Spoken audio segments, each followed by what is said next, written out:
Morning. We've got four short stories this week.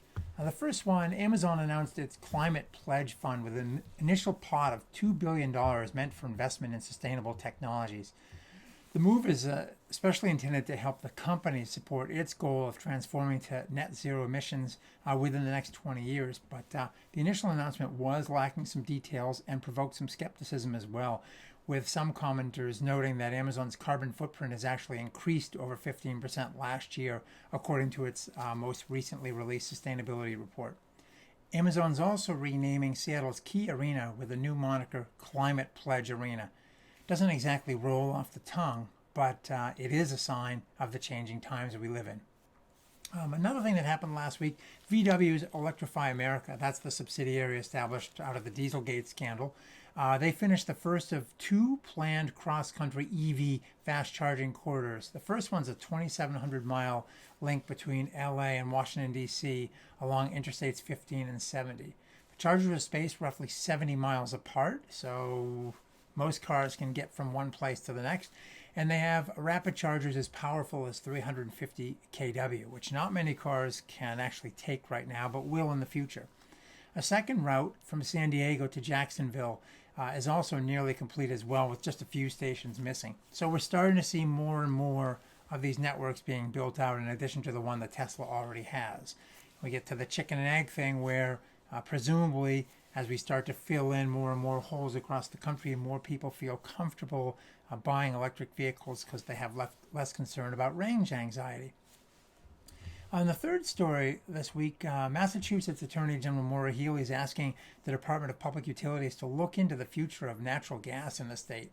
Gas currently meets about two-thirds of space and water heating, so without some way to address that gas consumption, it's going to be hard for the Commonwealth to meet its legally binding carbon emissions targets.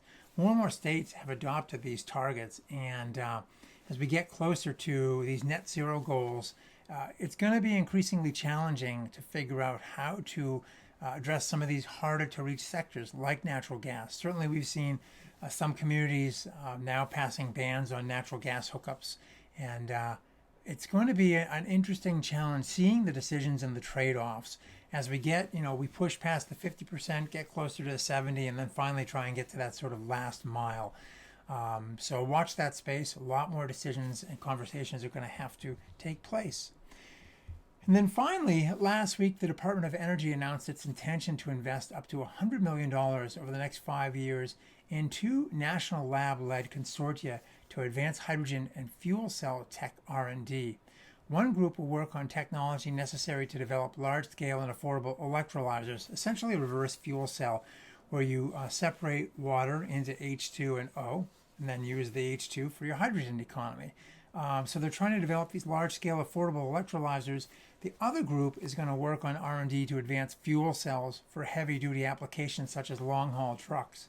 The funding is still subject to congressional appropriations, and unfortunately, it's a rare example of forward-thinking federal policy necessary to help the United States effectively compete in our rapidly evolving energy future. We are woefully behind some of the policies certainly being enacted by places like China, where they see the future and they intend to win it, and the EU, which is becoming more and more aggressive, especially post-COVID. Our response so far has been really tepid, and this multi-trillion-dollar global evolving energy economy could be up to $50 trillion spent to affect this change. If we don't get going here, we risk losing a lot of our potential future economic growth in the energy sector. Well, that's all for this week. Thanks for watching, and we'll talk to you next week.